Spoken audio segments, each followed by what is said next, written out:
Breaking news in the Breeders' Cup. Just a couple of weeks out from Breeders' Cup 2025. The excitement is building. Today, we're going to update who's in, who's out, latest news and notes, and all that kind of good stuff. So, you're going to want to join in. Let's line them up.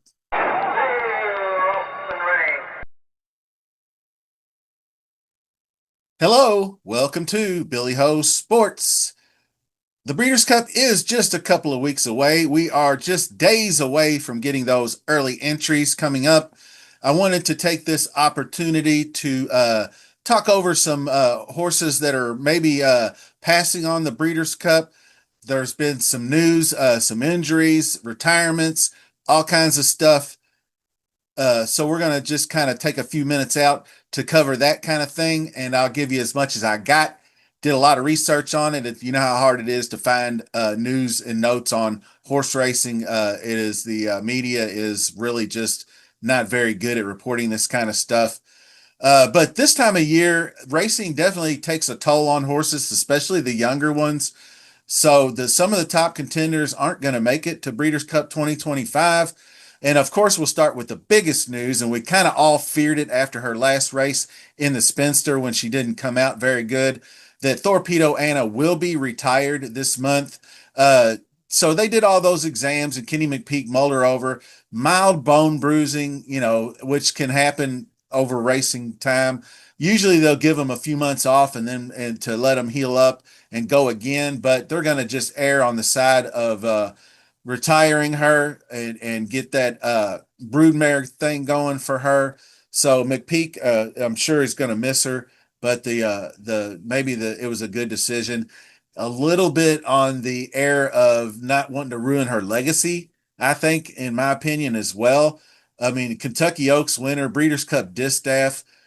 She retires sound with over 3 million in earnings. But like I said, as far as her legacy goes, I think she's solid as one of the most dominant, especially 3-year-olds, fillies to race in this century. Now, she's probably the tier under like Rachel Alexandria and Zenyatta, obviously, but her record is not terribly far off from Rachel's. It's just Rachel had nothing but wins and just a couple of close losses in second, where we've seen Thorpedo Anna really throw in some clunkers. So that kind of dents her legacy a little bit in that aspect. But she will be missed. She was a really fun horse to watch. Named partially like not named after my grandmother, but my granny was Anna, and so she was always kind of special to me in that way. So next up, just when you think Patch Adams is beginning to hit that stride, he needs a doctor. A lateral condylar fracture in the right hand during training has sidelined him for an extended period of time. I don't believe, I can't remember if he's being retired or not. I think that, yes, he's going to stand at Windstar Farm beginning 2026 as a stallion prospect. Really just cut short before it could get going. Of course, the Woody Stevens, the Alan Jerkins, earned close to 1 million in just 7 starts. Really would have been nice to see him make it to the Breeders' Cup, but we didn't.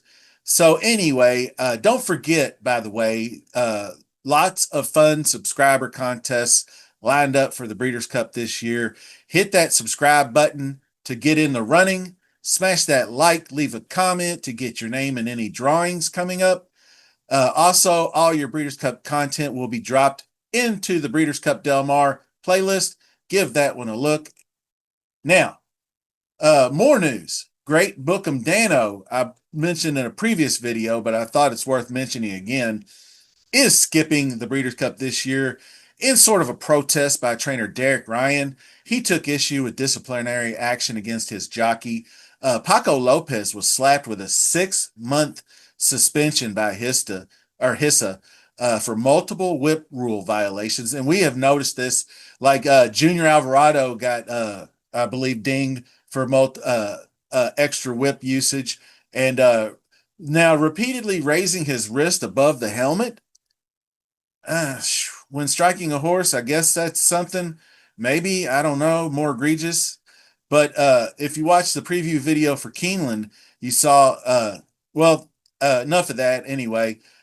If you watch the preview video for Keeneland, Captain Cook is entered in the Perryville Stakes. Give that one a look. It's the Perryville and Raven Run, the 2 7 furlong sprints for 3-year-old males and females alike. That's this weekend in Keeneland. Give that one a look. So Captain Cook obviously not pointing toward the sprint. I thought he was going to be a pretty good prospect for that race, but anyway, let's get a little bit of good news going on here. Kenny McPeek, hopeful that Brian Hernandez will be back to ride Mystic Dan in the Breeders' Cup Dirt Mile coming up. If you remember, he had a bad spill. He broke 7 ribs, punctured a lung, small laceration to his liver. Now he's back on the horse, so to speak, where he's just kind of get going again. But he is pointing toward a return to racing October 25th at Keeneland. So if he could make that deadline, he's good to go for Del Mar. So hopefully he can get a few races under his belt and get his confidence going again. We'll see what happens. Also, if you didn't already know, that the 2024 Breeders' Cup champ, Sierra Leone, who's going for back-to-back titles this year, win or lose, he'll be retired to begin his stud duties in 2026. He was a hard luck case. Remember, lost the heartbreaker in the Kentucky Derby. The Jockey Club mishap just most recently, being late to the party in the Belmont, Jim Nandy and Travers. But ultimately he did triumph in the Classic last year. So the 2025 season a little up and down for that guy, but we're looking forward to seeing him again in his final bid. So always worth the price of admission, definitely with Sierra Leone. Anyway, Breeders' Cup Distaff news: the tough Cavallari by Nyquist, undefeated filly, who figured to be one of the top choices in the distaff, will pass on the race for training, according to Bob Baffert. Never know what Bob's up to. But that's really all I have for now. I'm sure there will be more news and notes coming out sooner rather than later. As soon as I get them, I'll pass them along to you. Don't forget to subscribe, give a like, smash that like, help support the channel, leave a comment. Let me know how you're feeling about this year's Breeders' Cup, and be out with more content very, very soon. So stick around. That champion filly and horse of the year, Thorpedo Anna, will be retired. Walk us through the steps that led to this decision. Well, it's actually after she ran, I think it was somewhat of a foregone conclusion, but you needed to work through some of the details, and we wanted to make sure that we communicated all the details to everybody. Of course, Hillendale, John Sakura is actively involved and going to be in her post-racing career as a broodmare. We wanted to get Dr. Bo Landry's opinion of her physically after the race. We sent her over to Dr. Bramlage to let him, poke around on her and make sure that, there wasn't anything major out of place. And she did have a mild case of distal bone bruising coming out of that last race, which really explains her effort. And that's really kind of good to know. And if it's going to happen, I think this is a good time of year for it to happen. You need to be able to plan her second career, and it gives us plenty of time to do that. Unfortunately, we weren't going to make the Breeders' Cup, and there wasn't any sense in forcing that.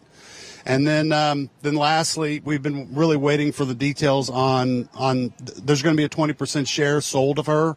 Mark Edwards, which has been one of our really good partners, is going to offer up 20% of her at auction, and Keeneland's going to handle that.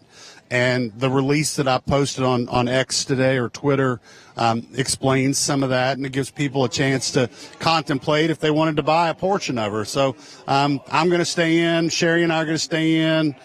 Judy Hicks is going to stay in. John Sakura is going to manage the details, and, it'll be another fun ride.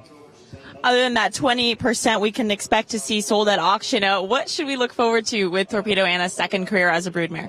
Well, that'll be up to John ultimately. I know. My preference is I'd love to see her bred to Curlin, but that decision's not yet been made, and I'm sure we'll discuss it. But these are good problems to have. I would love to think that we get some beautiful foals out of her, and we're along for that ride. I've always, a lot of the good fillies that I've had in my career, the Take Charge Ladies and Swiss Skydivers, I've always really begged the clientele, hey, please keep these mares. These are really great mares to own.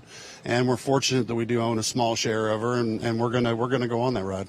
Well, Kenny, I just can't thank you enough, not only as a sportscaster, but also as a fan for your openness, taking us along on the journey with Thorpedo Anna. Selfishly, I'm going to miss seeing her train on the track, but I can't wait to see her future as a mom. Well, we know you wanted to come get on her, but that didn't work out. But Robbie wouldn't let you on, would he?